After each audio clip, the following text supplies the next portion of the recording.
Hello, Namaste. I am Sunil Ragal, a mathematics teacher.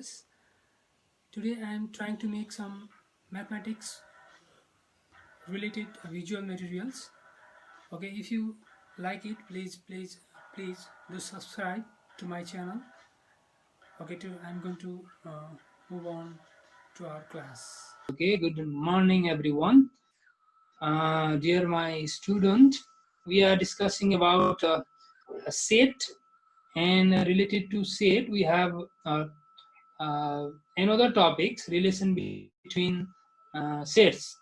हामी चाहिँ set र त्यससँग related topics हामी आज चाहिँ डिस्कसन गर्दै गइरहेका छौँ है. So let's move on to that. Okay, let's move on to that. And if you have any questions, you can raise your hand before to talk. Okay, you have to raise your hand.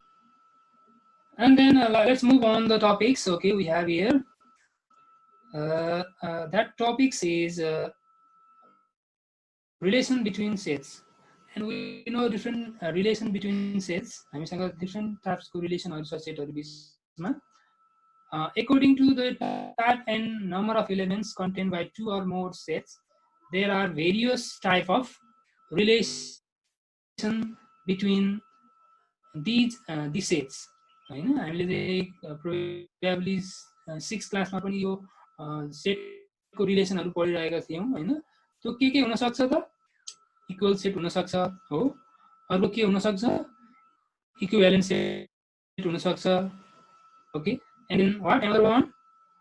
Overlapping set हुन सक्छ हो. त्यस्तै अर्को के हुन सक्छ? Disjoint set हुन सक्छ हो. So many types of sets we have. These are the relation. है, त्यो चाहिँ सेटको रिलेसनहरु हो. हामीसँग दुईटा set or more than two sets छ भने तिनीहरुको रिलेसनको कुराहरु यहाँ हुन्छ. So these are the different relations, and one by one हामी अब यसको बारेमा के गर्छौं त? डिस्कसन गर्छौं. फर्स्टमा हामीसँग के छ त? फर्स्टमा we have equal set. हामीसँग equal set छ फर्स्टमा. So let's move on to that set. Relation between two sets ma first one is equal sets. So can you see these two sets now? यहाँ हामीसँग दुईटा सेट्सहरु छ है. यो एउटा सेट छ, अर्को एउटा सेट छ हामीसँग यहाँ. अब यहाँ भएको एलिमेन्ट्सहरु u a i e हैन, o अनि यहाँ o e i a e u भनेछ. यहाँ हेर्यो भने दुईटा सेट्समा प्रोबेबली तिमीले देख्न सक्छौ सेम एलिमेन्ट्सहरु देख्न सक्छौ यहाँ. त्यसको मिनिङ के हो त? Both we have a same elements in the sets हैन. त्यो नै के हो त? हामीसँग भएको इक्वल सेट हो. we must have two sets. हामीलाई दुईटा सेट्स हुनै पर्छ र दुईटा सेट्स मध्ये let's take any two sets. A equals to a e i o u and b equals to u a i e u हैन. यहाँ दुईटै सेट छ, तर यहाँ भएको एलिमेन्ट्सहरु के गर्न सक्छौ तिमीले? यहाँबाट पहिला दुईटैको कार्डिनल नम्बर निकाल्यौ भने a e i o u n a equals to 5 and n b equals to also 5 भनेको यहाँ दुईटैमा भएको एलिमेन्ट्सहरु सेम छ. a e i o u कतिवटा छ त? 5 एलिमेन्ट्स. and b मा पनि कतिवटा एलिमेन्ट्स छ त? 5 एलिमेन्ट्स छ. बोथ have 5 एलिमेन्ट्स है. दुईटैमा 5 एलिमेन्ट्स छ. and 5 elements मा के भयो त? also both have exactly the same elements. अनि दुईटैमा सेम एलिमेन्ट्स पनि छ. तिमीले हेर्यौ भने दुईटै सेट्समा के छ त? सेम एलिमेन्ट्सहरु पनि छ. हेर त, u पनि छ यहाँ पनि u छ, यहाँ a छ, यहाँ पनि a छ, यहाँ i छ, यहाँ पनि i छ, e छ, यहाँ पनि e छ, र o छ, यहाँ पनि o छ. all elements are same. त्यसैले यी दुईटा सेट्सहरुलाई के भन्न मिल्छ हामीले अब? So a and b are said to be the equal sets. यो दुईटा सेट्सहरु इक्वल सेट हो भनेर हामीले भन्न मिल्छ. and then we write a equals to b, and then we write a equals to b. Okay, so these are equal sets. and the definition अब त्यसो भने what is equal set? त्यसो भने के हो त equal set भनेको? So equal set is a two or more than two sets are said to be equal if they have exactly the same elements and equal cardinal number. अब define गर्ने बेलामा अब तिमीले डिफाइन इक्वल सेट भनेर भन्यो भने तिमीको definition यो लेख्नु पर्ने भयो। के लेख्नु पर्यो त? Two or more than two sets are said to be equal if they have exactly the same elements and equal cardinal number. के हुनु पर्यो? के हुनु पर्यो? सेम एलिमेन्ट्स हुनु पर्यो एउटा कुरा, अर्को के हुनु पर्यो? इक्वल कार्डिनल नम्बर पनि हुनु पर्यो। यो दुईटै भयो भने so they are called equal set. तिनीहरूलाई हामी के भन्छौँ त?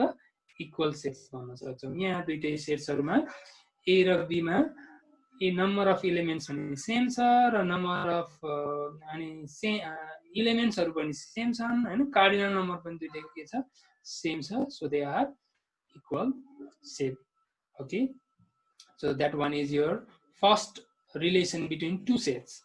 हैन, दुईटा सेट बिटको रिलेसन भनेको एउटा इक्वल सेट हुँदो रहेछ। Okay, so next one is equivalent sets. Next one is equivalent sets. अब equivalent set भनेको for example here two sets are here, A and B. यहाँ तिमीले देख्न सक्छौ CW हो अथवा COW. And there is a ZOD, there is a elements inside A and B. दुईटा सेट्सहरु छ। त्यो दुईटा सेट्सहरुमा you can see different elements here. Some are common also. अब यस्तो सेटमा के हुन्छ त? Let's take any two sets. A equals to COW and B equals to G, O, D. You must have comma है। यो सेट लेख्ने बेलामा जहिले पनि curly bracket and comma लेख्न नबिर्सनु। You may be wrong. Okay, and then here NA, that means cardinal number of A. A मा भएको elements कतिवटा छ त? तीनटा छ। 3 elements we have. And B मा भएको elements कतिवटा छ त? 3 वटा elements हरु छ। हो, cardinal number चाहिँ सेम रहेछ दुईटैको, 3 3 रहेछ। तर के छ? They have equal cardinal number. They have equal cardinal number, but some elements are different, so they are not equal. कोही एलिमेन्ट्स हरु यहाँ डिफरेंट छ। एउटा O चाहिँ कमन छ, ठीक छ, तर C छ, यहाँ यतापटि C छैन, यहाँ W छ, यहाँ W छैन, यहाँ G छ, यतापटि G छैन A मा, यहाँ B मा D भन्ने एलिमेन्ट छ, तर यसमा छैन। त्यसैले के भयो त? यहाँ नेर एलिमेन्ट्स हरु डिफरेंट भयो। कार्डिनल नम्बर सेम भयो तर एलिमेन्ट्स हरु डिफरेंट भयो। Some elements are different, so at that time they are now equivalent set. यस्तो सेट्सलाई अब हामी के भन्छौं? ए र बी लाई इक्विभ्यालेन्ट सेट भन्छौं। र वी राइट ए सिम्बल, यो सिम्बल यो चाहिँ यस्तो खालको सिम्बल लेख्छौं। So A is equivalent with B. अब हामीले लेख्ने बेलामा यसरी लेख्छौं र पढ्ने बेलामा पनि A is equivalent to B भनेर यसरी हामीले पढ्न सक्छौं। We can read that one and write like this way. Okay, so finally we can now have a definition. अब हामी यसलाई define गर्न सक्छौं। How to define?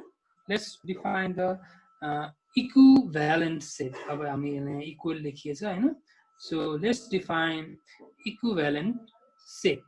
अब हामी यसलाई equivalent set लाई define गरौँ है। EQUI यो चाहिँ wrong भयो, equivalent बनाऊ है यसलाई। EQUIVALENT, equivalent set लाई define गरौँ त। अब two or more than two sets are said to be equivalent if they have the equal cardinal number. के हुनुपर्ने रहेछ? equal cardinal number हुनुपर्ने रहेछ, but they do not have exactly same elements. हैन, exactly same elements चाहिँ हुन परेन हैन। exactly same element नभए पनि भयो हैन, अथवा हुँदैन। exactly same element र cardinal सेम भयो भने त इक्वल भइहाल्यो हैन। तर कार्डिनल नम्बर सेम छ तर एलिमेन्ट सेम छैन भने, एलिमेन्ट्सहरु डिफरेंट छ भने त्यस्तो दुईटा सेट्सहरुको रिलेसनलाई भन्छ इक्विभ्यालेन्ट सेट। त्यो दुईटा रिलेसनलाई अब के भन्छ त? इक्विभ्यालेन्ट सेट भन्छ। यहाँ नेर हेर त, ए र बी भनेको अघिको एक्जाम्पल, यसमा elements number of elements same छ, 3 3 छ, तर भित्रपटिको एलिमेन्ट्सहरु डिफरेंट छ हैन। O is only common, अरु चाहिँ डिफरेन्ट छ, त्यसैले यस्तो खालको सेटलाई के भन्ने त इक्विभ्यालेन्ट सेट भनेर भन्नुपर्ने हुन्छ. Okay, you can see exercise 1.2 from your book. There in general section we have a question related to just we have to read here. Let's tell and tell whether these pairs of sets are equal or equivalent sets, and write A equals to B or A equivalent to B in the blank space.